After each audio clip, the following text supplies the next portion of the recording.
This partnership allows us to combine resources and reach more victims. Our office is now responsible for sending written correspondence to victims of sexually violent predators. This partnership also allows us to reach more victims and utilize PSP's resources to help assist in our office mandates. Title I of Adam Walsh Child Protection and Safety Act of 2006 established a comprehensive national sex offender registration system called the Sex Offender Registration and Notification Act, SORNA. SORNA aims to close potential gaps and loopholes that exist under prior laws and strengthen the nationwide network of sex offender registrations. Sex offenders are broken down into 4 tiers. These tiers are Tier 1, which requires the offender to register for 15 years. Tier 2, a 25-year requirement. And Tier 3, they must register for the rest of their lives. Now, the final group is sexually violent predators, which also is a lifetime registration. And that is who we are discussing today. Currently, the means of public notification include sex offender websites such as Megan's Law and neighborhood notifications when a sexually violent predator moves into a neighborhood. On Megan's Law website, offenders can be searched by county, municipalities, city, zip code, mile radius, name, non-compliant offenders, sexually violent predators, and transit offenders. These notifications are responsible for PSP. Now, to me, all offenders are violent and all offenders are predators. However, the definition of sexually violent predator in Pennsylvania is a person who has mental abnormality or personality disorder that makes the person likely to engage in predatory sexually violent offenses. This designation is assigned by the sentencing judge. Typically, before an offender is sentenced for a sexual offense, the case information is sent to our friends, the Sex Offender Assessment Board. Their investigators do a deep dive into the offender's life. There's so much more detailed information that they do. And they are really geared towards keeping everyone safe. We're so excited. I personally am very excited that SOAB is here today to discuss their role in this collaboration shortly after my presentation. So we welcome you. If deemed a sexually violent predator, the offender must register for the rest of their life, and the victim must be notified of all the offender's home, work, educational address, temporary address, and by temporary we mean hospital stays or vacations or a second address that they will be staying at for a period of time, however, not permanently. Which means they have to register if they're transit, which by the police station, underneath the bridge, near the river on 16th and 17th Street, as an example. Any address where they are sleeping.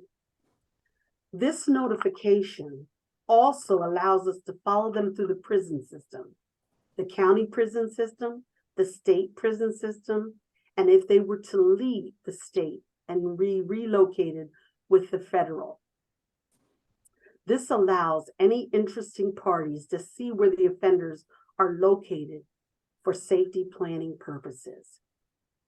It is now the responsibility of our office to provide written notification to the victims of sexually violent predators regarding these location changes and when the offender dies. The The Office of Victim Advocate receives a daily list of SVP updated information from the Pennsylvania State Police. OVA is mandated to find victim information and register the victim to receive this information for their sexually violent predator. Since we already provide information to crime victims of state offenders regarding the parole process and assist with any sentencing rights, our office was the perfect entity to provide these additional service. We make every attempt to reach out and find victim information so that we can provide these mandated services. Our office receives victim information from multiple resources: county district attorney's offices, SOAB, county social services agencies, victim service agencies. Victims contact us directly. The Department of Corrections, parole agents both in the prison and in the field, and now from the PSP. Being registered with our office is important because it allows us to provide post-sentencing rights to all crime victims in the state about state offenders.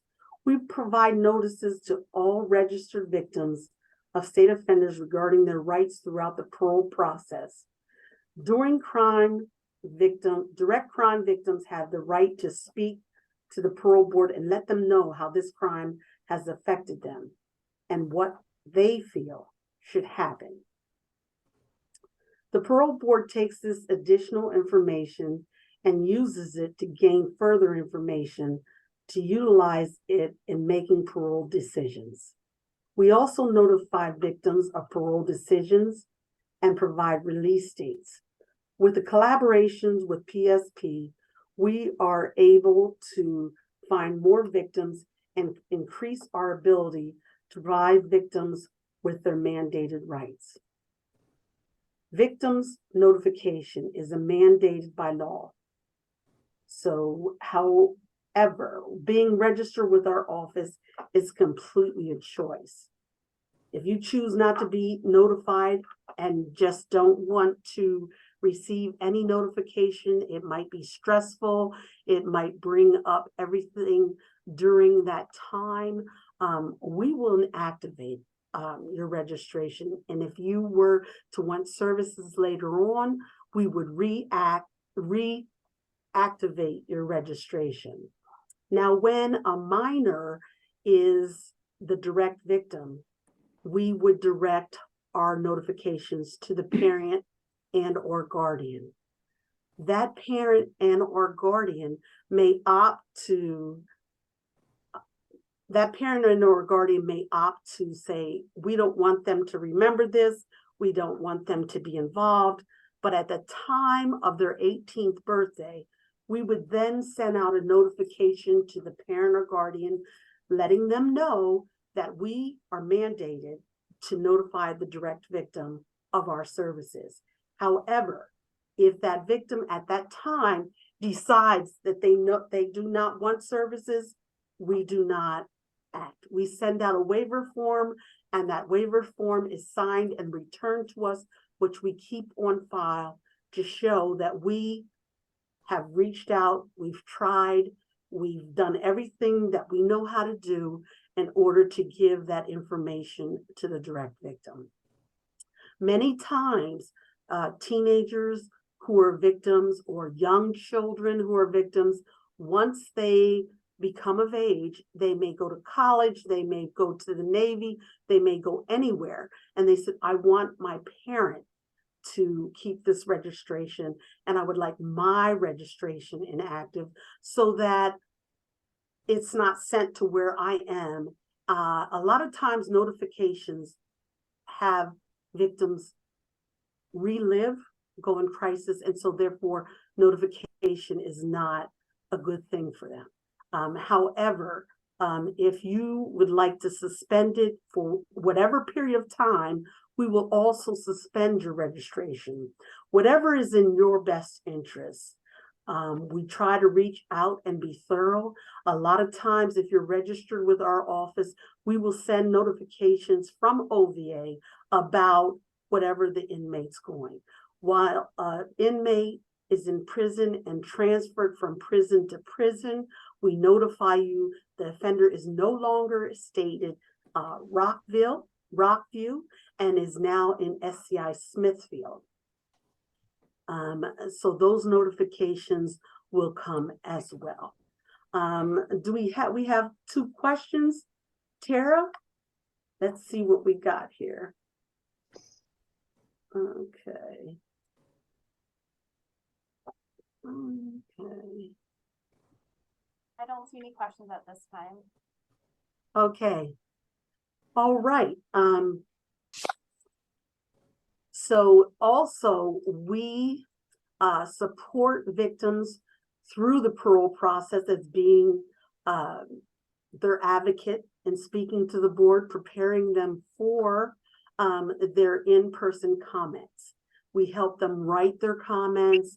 We take them orally.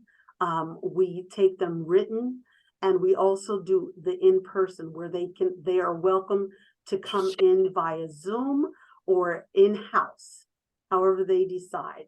Some people also do phone calls. So we open that up that at any time we are able to help you walk through the process.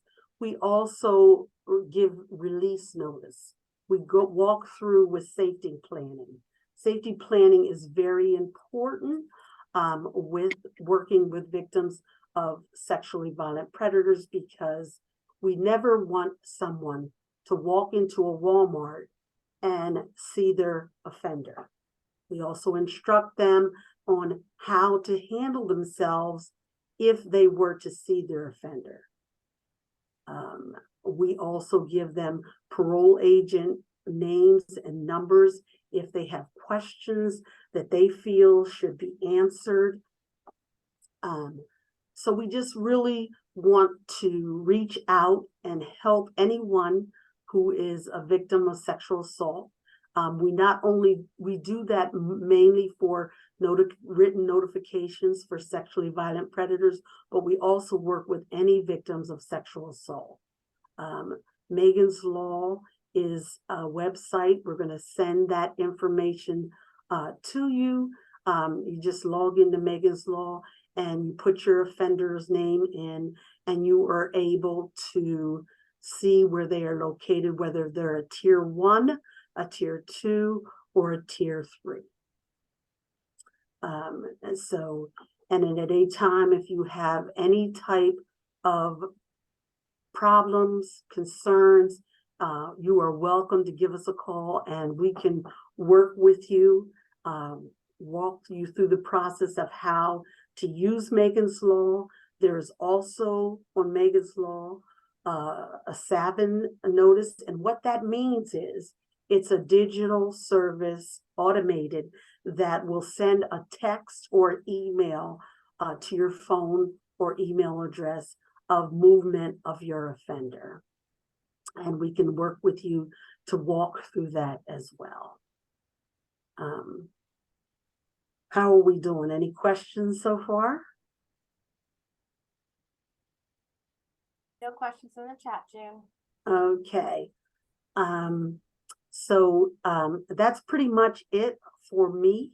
I want to turn it over to the SOAB, and Stacy is here with us today. And as I stated, we use SOAB on a daily basis to find victim information. They are very helpful with opening up their database to let us find victims. It is a very thorough and well-kept database. And I don't know personally how we could find any better system, because we really find a lot of information throughout all the work that they collect, their police reports, everything that they do. So Stacy, if you want to take it from here, we're ready. All right. So first caveat is that I am working from home today, and I do have dogs who like to Zoom. So I'm letting everybody know up front that we could have some guests, some co-presenters here. My name is Stacy Janessen. I am a psychologist by training, well, and in my job, and I've been the clinical director of the Sexual Offenders Assessment Board for the past 4.5 years. Before that, for many years, I was a board member, meaning I was involved with the SOAB doing assessments, and was also a treatment provider, providing treatment for sex offenders, both SVPs and others at a treatment facility, an agency in Philadelphia. And before that, I worked with offenders in California, Atlanta. I've been doing this for a long time. Nobody kind of wakes up as a kid and says, I want to be a sex offender therapist when I grow up. That certainly wasn't the case with me, but this is a field that I've fallen into. I feel really passionate about preventing sexual violence and about making sure that everything is done so that people who have committed a sex offense can live a productive life without committing another sex offense. One of the great things about working at the SOAB is that we get to work with so many different agencies like the OVA, parole, probation, Department of Corrections, therapists, treatment providers, attorneys, and get to see all of the different pieces of this puzzle coming together to work in different ways towards the same goal of reducing and eliminating sexual violence. Presenting always is a little bit stressful. I never know if anybody wants to just hear me ramble on and on. I like getting questions, even the hard ones. So as I go through the SOAB and what we do, please feel free to chime in with questions, either through the chat, or I'm certainly not going to get offended if anybody wants to unmute themselves and interrupt. I can talk about sex offender treatment and evaluation in the SOAB for like 4 days. So putting this into half an hour is fine. There are things that, I just want to make sure that I talk about what people are interested in. But I am going to go ahead and go to a PowerPoint to sort of guide me and keep me focused. And so am I the co-host? You are. You should be good to share your screen. So let me see. Let me share content. Everybody's going to see my messy screen for a second. Okay, screen.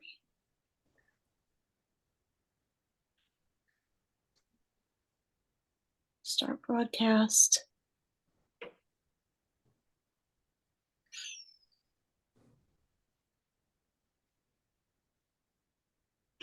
Okay.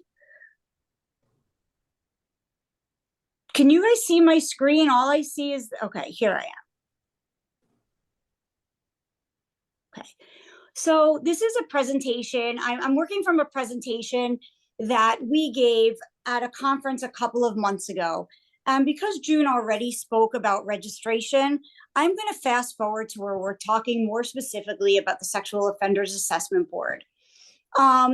We actually don't deal with registration as a whole. That's the job of like the Pennsylvania State Police and the Megan's Law Unit. We are a really small agency with a few very specific functions. So the role of the Sexual Offenders Assessment Board is to conduct assessments of individuals convicted of sex offenses in Pennsylvania. June talked about sexually violent offenses, and terms like sexual violence and predatory are legally defined terms. So I just want everybody to sort of broaden their definition and recognize that when we're talking about sexual violence, we're not actually just talking about violence in the way that like we think of it, hitting, punching, weapons, and so forth. That, like June said, all sex offenses are sexually violent offenses. Our agency is comprised, we have very small full-time staff of Commonwealth employees. There's an executive director who's an attorney by her background, the clinical director, that's me. We have a staff psychologist who reviews all of our assessments and works with board members. We have a team of investigators spanning the whole state and an administrative staff. In total, we only have 39 employees. We've divided up into 4 offices across the state. Harrisburg, Norristown covers the eastern region, Franklin covers the western region, and Scranton covers whatever area that is. What's Scranton? The Scranton area, we'll call it. In addition to our staff, we have board members who do our assessments. And board members are an independent group of professionals, psychologists, psychiatrists, other licensed mental health clinicians who are all experts in assessment and treatment of sexual offenders. On our website, you can see the guidelines for what is required to be considered to be an SOAB board member. Our board members are referred by me and then appointed by the governor to a 4-year term. They're not Commonwealth employees, but they are fully supported by the SOAB staff. Sorry? Did someone ask a question? No? Okay. We conduct 3 types of assessments. We do sexually violent predator assessments. Those are to assist the court in determining whether someone gets classified as a sexually violent predator. Those are done post-conviction, pre-sentencing. We do parole board risk assessments when there's an individual with a conviction for a sexually violent offense and they're incarcerated and up for parole. We will do a thorough risk assessment, and that's used by the parole board in helping make their determination about whether somebody should be paroled. And it's also used by other people, but I'll save that for later. And we do Act 21 assessments. This is a really small sample of what we do. These are for juveniles adjudicated of a small subset of sex offenses and who are still in placement for that adjudication at the time that they're approaching 20. And because they haven't benefited from treatment, they can be civilly committed to a program where they will receive intensive structure, supervision, and treatment until their risk is reduced and they can be released into the community. Some other responsibilities of the SOAB include approving outpatient treatment providers to treat sexually violent predators. One of the unique things about SVPs in Pennsylvania is that because the determination of SVP is sort of predicated on this condition, a mental abnormality or personality disorder that predisposes someone to sexual violence, SVPs in Pennsylvania are mandated to go to treatment with an SOAB approved provider for the remainder of their lives. And we work to make sure that programs that are treating SVPs are using best practice, are equipped to do so, and are really doing good treatment. And we also monitor these treatment providers to make sure that they're maintaining compliance with our standards. And we're also responsible for tracking SVP outpatient treatment compliance. So we get reports from treatment providers on a regular basis about whether SVPs are compliant or non-compliant. And if they're not compliant, if they're not going to treatment, if they're having significant issues in treatment, we will report non-compliance to the state police so that they can follow up because they are mandated to treatment. Okay. SVP assessments. And just to throw out there, for our small staff, and I believe we usually have between 65 to 70 SOAB board members, only a handful who do court assessments. We do about 1,000 SVP assessments a year and about 1,000 parole board assessments a year, and maybe like 50 Act 21 assessments a year. So it is a lot of work for a very small group of really, really dedicated people. SVP assessments are ordered by the court post-conviction and pre-sentencing. We have 90 days to get these done. We'll get the order within 10 days. The case is assigned to an investigator and a board member. and we have to get the investigation. The investigator usually has about 30 days. Board member has about 30 days. We have a little bit of wiggle room on either end just in case.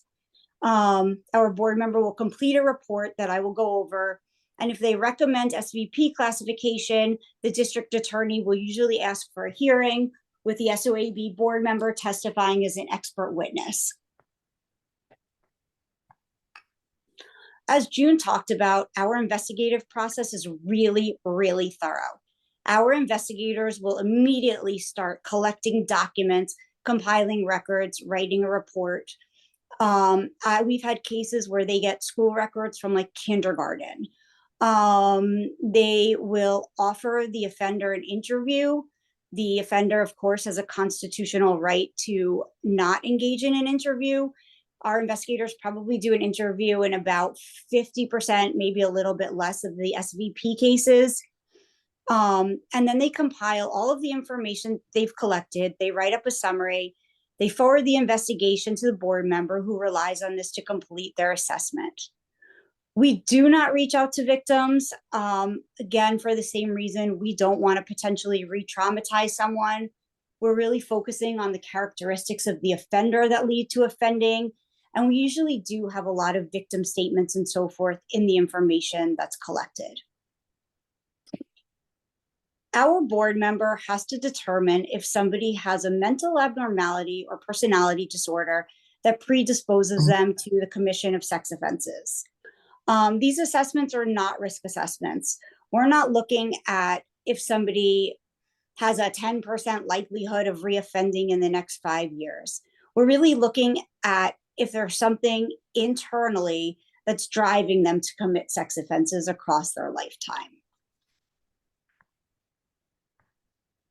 I'm going to give you the answer. It's false. SVPs are not always going to be the most dangerous. They didn't always commit the most heinous offenses. There's just something in them, this mental abnormality or personality disorder, that drives them to commit sex offenses.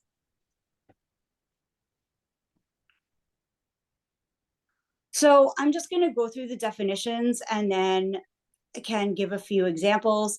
The definition of a mental abnormality or personality disorder is a congenital or acquired condition of a person that affects the emotional or volitional capacity of that person. This sentence uses the word person so many times that it's sometimes hard for me to read, but that predisposes that person to commission of criminal sexual acts to a degree that makes them a menace to the health and safety of others. So the 4 things that we're really looking at is there a congenital or acquired condition that's the impetus to sex offending? Is this a lifetime condition, not something that you can like give someone a pill and it's going to go away? And is it a condition that is like associated with a higher likelihood of offending? So depression, let's say, is generally not associated with sex offending, whereas like pedophilic disorder is. The definition of predatory behavior is an act directed at a stranger or at a person with whom a relationship has been initiated, established, maintained, or promoted in whole or in part to support or facilitate victimization. And this definition of predatory is really interesting because I think a lot of the times people see predatory as somebody who's like jumping out of the bushes or climbing in through windows. But really, most sex offenses have at least some element of predatory behavior in them. And I think that this definition really captures that. Pedophilia, pedophilic disorder. This is one of the most common mental abnormalities that our board members will use. And I saw this comic last year. I mean, it's not that funny, but it just looks at sort of the same behavior, but different underlying motivations. On Halloween, an adult standing outside his house being like, hey kid, come have some candy. Not weird, it's socially appropriate. You know why he's doing it, it's Halloween. The day after Halloween, that same adult man outside with a bowl of candy offering it to children, you would think that the motivations were different and you wouldn't want your kid knocking on that person's door. Pedophilic disorder. Now, I think most of us would think, why would a person molest a child even once if they weren't sexually attracted to children? But we have to go with definitions.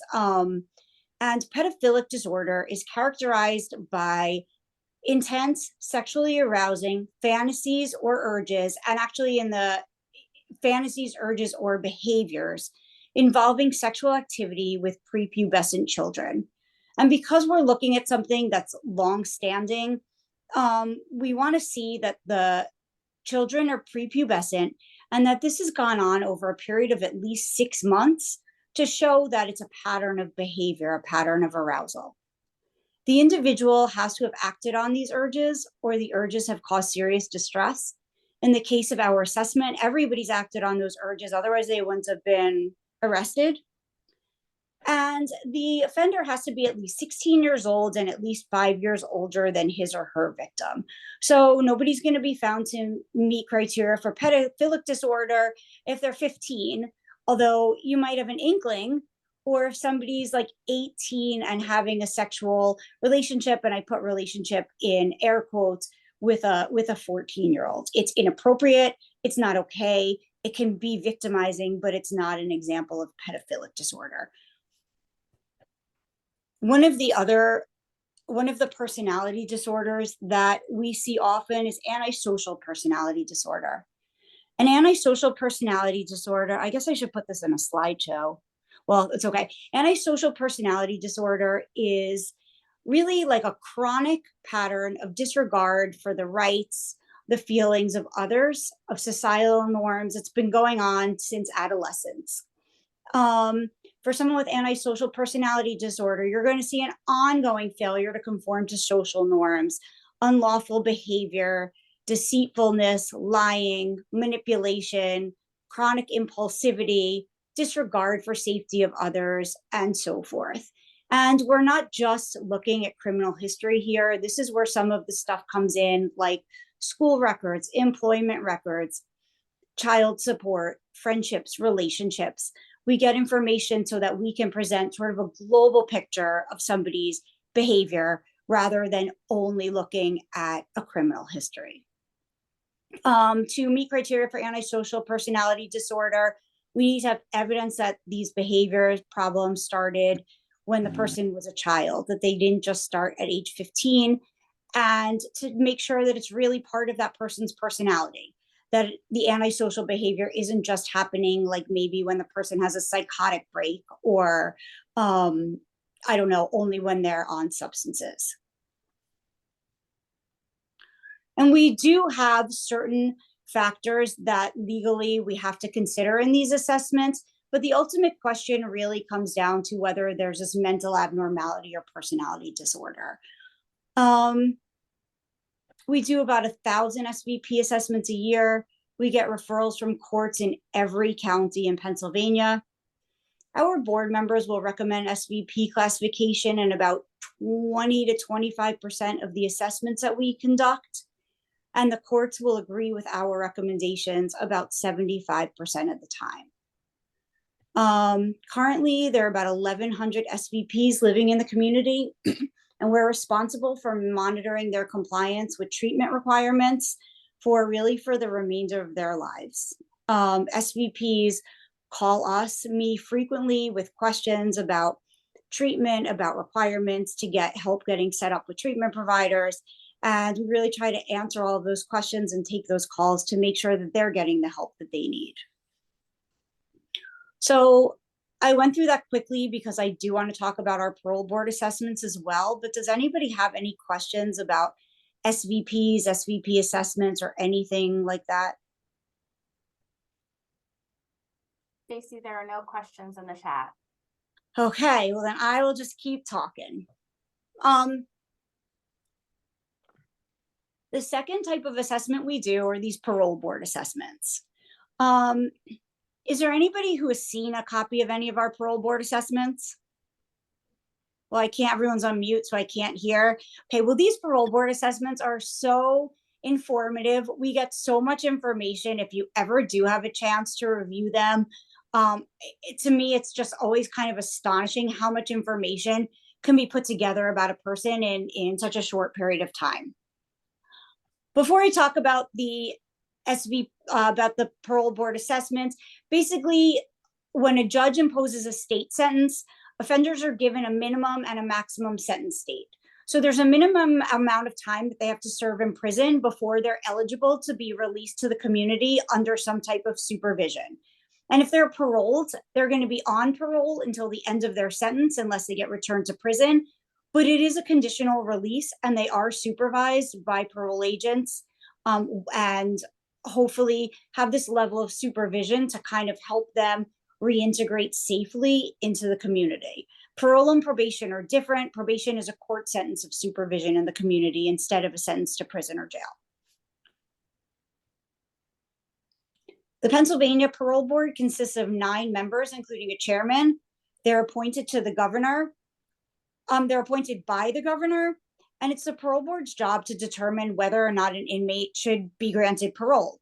And their main consideration is whether an inmate has reduced their risk of committing a new crime and whether that person can be safely supervised in the community. So you can go to the parole website for more information about parole. That's not my area of expertise, but I figured I would throw this out there anyway. Our parole board assessments are of convicted sex offenders, and they're completed for the first time prior to the parole interview. If someone isn't granted parole, then we will generally do another risk assessment in like 3 to 5 years, and we'll always do them if the parole board requests them earlier than that. The purpose of these assessments is to provide the parole board with an independent expert opinion about the offender's risk of reoffending sexually. We also focus on issues related to treatment of the offender and to management of the offender in the community. We never make recommendations about whether someone should or shouldn't be paroled. That's the job of the parole board. Our assessments are pretty detailed though, and so I do feel like people can sometimes read between the lines. In addition to being used in making decisions about whether someone should be paroled, because we talk about management, risk factors, treatment goals, and so forth, these assessments are often used by the parole agents who are supervising these offenders to narrow down their focus, and also on treatment providers who are given through these assessments a lot of information about background, history, and what needs to be worked on to reduce risk of reoffending, and to like increase their chances of being able to lead a more productive and pro-social life. For parole board assessments, the investigator again gets assigned the case. They will collect a ton of information. They'll include prior court-ordered cases. They will get information from the DOC about adjustment to prison. They'll collect a thorough criminal history, and an interview is offered for the offender in these cases as well. In these, unlike in the SVP assessments, most people do participate in the interview because they want to be paroled. So they want their opportunity to share their story and to show what they've learned or how they've changed. All of that information gets summarized and sent to our board member. Our board member will compile a thorough biopsychosocial history, including sexual history and criminal history. And here they're going to use risk assessment tools. They'll use a static 99. They will, which I can talk about more later, but it's a lot. They look at dynamic risk factors. What are factors in that person's environment that might predispose them to offending? They'll look at protective factors. What should this person have in his or her environment to reduce offending? They will possibly look, if there's enough information, complete a psychopathy checklist, a PCLR, to look at certain other personality characteristics that might predispose the person to offending. And then every assessment ends with a summary with recommendations for management and recommendations for treatment. That is the fastest I have ever talked about our parole board risk assessments. Does anybody have any questions about those? No questions in the chat, Stacy. Okay. Quick question, Stacy. Yeah. Stacy, I have a Yes. quick question. if an SVP is deemed a sexually violent predator, after the 2012 Commonwealth versus Muniz, Yeah, and they're sentenced to, say, a 5 to 10 year sentence, right. can they come out of the state correctional institution and not be deemed a sexually violent predator?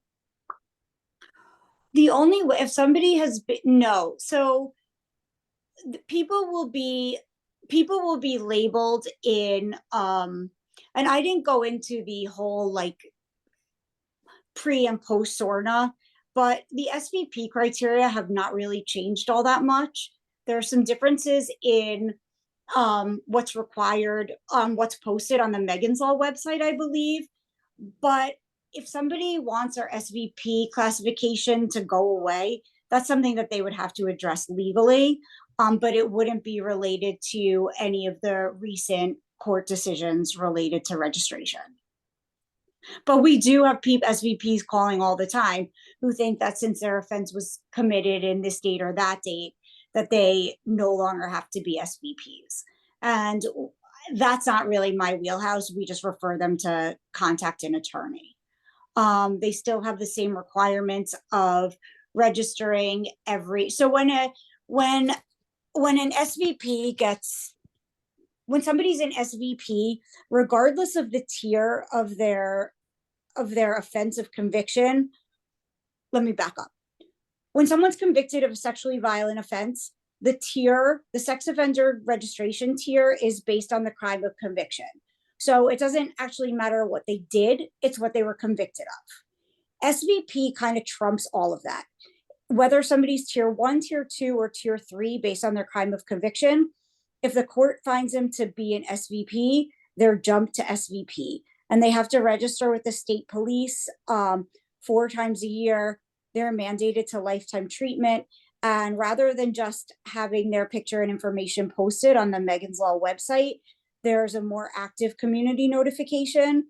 So the state police may post flyers or knock on neighbors' doors. They'll let schools know actively that, hey, this SVP is moving into your neighborhood. Does that answer your question? Yes, I'm asked that question a lot. Yeah, me too. In working in the IARU unit, a lot of times people ask that question. And also, I have another quick question, if I may. I don't know. Wait, but one I other am thing. mindful of your time. Oh, no, go ahead. It's asked a lot when an offender is considered a tier 1, tier 2, tier 3. They were geared at Megan's Law at the time of sentencing, but then they come out of prison after their assessment and they no longer are active on the Megan's Law site. How does that work? Wait, say that again. They are sexually, they're on Megan's Law. They're listed on Megan's Law at the time of sentencing. Mm-hmm. They go and serve their time. They come out and they're assessed again, but they're no longer on Megan's Law. That's asked a lot. So, okay. So, no, I could be a little bit off on this because we don't deal with registration.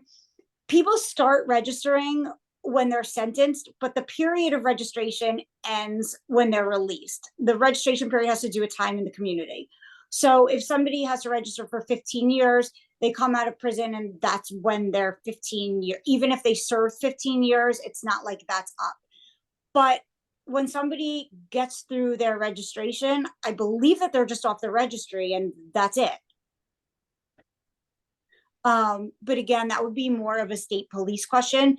Now, there is, because of recent court cases, there is now a stipulation that if somebody has been living in the community offense-free for like 25 years, I believe that they can apply to be off the registry. Because this is only like really 25 years old.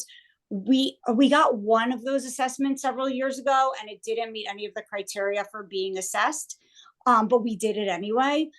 But we haven't gotten these requests yet, but I do imagine we'll be seeing them in the near future. Thank you. I'm gonna skip Act 21 and just talk a bit about supervision and treatment because I feel like that would be more interesting. But if anyone wants me to go the other way, just let me know. All right, I'll do it my way. Okay. So if somebody is paroled, they get let out under supervision. If somebody maxes out, they're not under supervision. They're not on parole. If they're an SVP, they still have to find treatment. Treatment of sex offenders has been found to reduce risk. And generally, there's a containment approach used where you have different branches of people kind of all helping this person meet a goal of not offending. You have the sex offender treatment providers who we approve. You have a polygraph examiner who's part of the process, and you have the criminal justice supervisor, so like the parole agent, let's say. And then, of course, you have the individual themselves, and different people have different degrees of wanting to change. We have over 30 treatment programs approved to treat SVPs in Pennsylvania, offices in almost every county. It's really interesting for me to drive around and see all of the different programs in all the different corners of Pennsylvania. Programs have to apply to become approved treatment provider. The SOAB has set forth standards for our approved treatment providers. So if someone applies to be a provider, we need to make sure that they meet these standards. And we work to make sure that they meet these standards and don't slack once they've already become, once they're approved to be providers. This is done not just by me. We have a whole committee of people involved to make sure that, you know, I'm not biased and that we really do a thorough look at everything. Our approved treatment providers are monitored on a regular basis. The SOAB for our board members and treatment providers, we also provide quarterly trainings that I know people from the OVA have attended in the past, where we have experts in the field of psychology, criminal justice, sex offender treatment and management come in and present 4 times a year, just to make sure that people are staying on top of the latest research and so forth. And we as an agency and our treatment providers work really, really closely with parole and probation, both the parole office, but also individual parole offices and parole agents as well, to make sure that everybody's on the same page.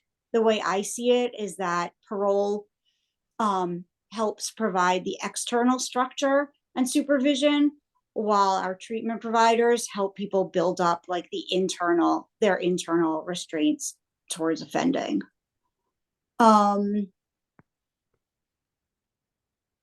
Treatment will usually begin with an assessment of risk, needs, and protective factors. It's usually done in a group therapy format. A lot of that is for cost effectiveness. Also, because when you have a group of guys, and I mean, there are women too, in a group, sometimes hearing stuff from someone like me is one thing, but having people in the same situation able to like challenge each other can be a lot more effective. Treatment is often supplemented with individual therapy, other types of treatment, substance abuse, couples counseling, anger management, referrals out for other types of needs. And it's designed to reduce and manage risk. We're never going to eliminate risk. Unfortunately, that just is not possible. But we want people to do what they can to reduce and manage their risk of committing future offenses. Our treatment programs will contract out with a polygrapher. Yearly polygraphs are part of treatment. However, it doesn't have to be yearly. If there's somebody where there's concerns, if there's a safety plan or a trip or a privilege, polygraphs may be used more frequently. People can be discharged from treatment due to successful completion of a program, reduction in risk, stability. They can be unsuccessfully discharged from a program for engaging in higher risk behaviors, for not participating in treatment, for problematic behaviors. SVPs can really never be successfully discharged from treatment. When they've met all their goals, they can be reduced down in terms of frequency, maybe coming in, I think the law states they have to be seen once a month, but they're never discharged because they have this condition that has to be managed. And if concerns start getting raised, then they can be required to come in more frequently. And if they don't want to do that, then it's not the treatment provider's obligation to keep the SVP in treatment. It's the SVP's requirement to do what has to be done to continue participating in treatment.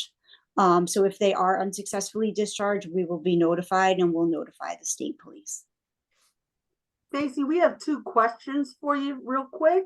All right, I'm ready. Okay, one is, when would the use of poly examiner be initiated? So there are 3 different types of polygraphs that are used as part of treatment. There are instant offense polygraphs or denial polygraphs. So if somebody comes in and they're like, I didn't do it, she lied or whatever, sometimes the treatment providers will refer them for a denial polygraph to address some of the specifics of like that offense. Most people have been through some kind of program in prison, and that's not the norm, but that is available. When people come into treatment, often part of their evaluation and early treatment is working on their sexual history so that providers can see, like, what do we have to work on here? You know, is this somebody who's got like a lot of problems in their sexual history? And in order to help them, motivate them to provide the most accurate information, they will often get a sexual history polygraph related to the information that they've provided in their sexual history. And then either if there's a concern about their behavior or they've been in treatment for several months, then that polygraph would be initiated no later than like a year after either their last polygraph or when they start treatment. And of course, there are always going to be exceptions or times when things happen sooner or later. One other way that treatment providers use a polygraph is sometimes if somebody has been doing well and they're going on a trip or they're going to some event, they may create a safety plan with the therapist, with the parole agent. And then part of that safety plan is them knowing that they will be polygraphed about adhering to the safety plan when they return or after their event has passed. All right. You said there were 2 questions? That was good. Thank you for that. The other question, are there stipulations in place regarding the SVP social environment, abuse supporters / enablers? So it's like kind of a complicated question. Okay. If the SVP is released on parole, then there will be stipulations, both conditions that they have to sign as part of their parole, and, you know, concerns that their parole agents might have. So there's a lot more like guidance about that if somebody is released under supervision. If somebody maxes out or when they're off parole, I don't believe that there are legal stipulations about who they can be around. There are some laws about leaving minors in the care of SVPs or tier 3 offenders related to like child endangerment, but I'm not an expert on those. So you would have to look elsewhere for that, although I can try to get information. However, because they are in treatment for life, the treatment providers will often say, like, if you want to stay in this program, these are the conditions that we're going to work within. And we're not comfortable treating you if you're living with, you know, Sally, or if you're playing basketball on the playground every day at 3:00. So the treatment provider can tailor that to the person's risk and need. And then it's up to the SVP if they're comfortable living with that, or if they don't want to be, you know, or if they don't want to be seen by that provider, which of course has its own set of consequences. Okay. So we're coming close to the end of our hour. Before we close out, Stacy, I just want to say you were amazing. Thank you for coming. We greatly appreciate all the knowledge that you gave us, especially myself, because there was a couple questions you answered for me that I hear on a daily basis. if anyone has any questions moving forward, please feel free to email us or give us a call. My name is, once again, June, like the month. You can anytime give us a call, but we'll always try to find you the answer. If I don't know, I'll ask someone who does. And once again, we thank you for attending our 4th Lunch and Learn. And I'm not sure if we'll be having them moving in the future, but we're grateful that you were here today. Do you have any closing thoughts for us, Stacy? If you ever get a question about any of this stuff that's SOAB or treatment related or whatever, just come down the hall, knock on my door, call me, email me, be in touch. Let me know. I can do the best I can to answer. Okay, we appreciate But thank that. you so much for having us. We're grateful that you came. Thank you. All right. Bye, everyone. Thank you. Have a good day. How do I get up? Wait, it's not stopping broadcasting? Oh my God. Okay.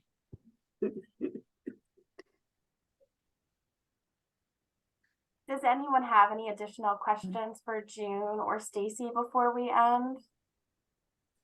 You see, we still have some participants. All right. I don't want to hang up early. I don't want to be the person who hangs up the phone before the other person says goodbye.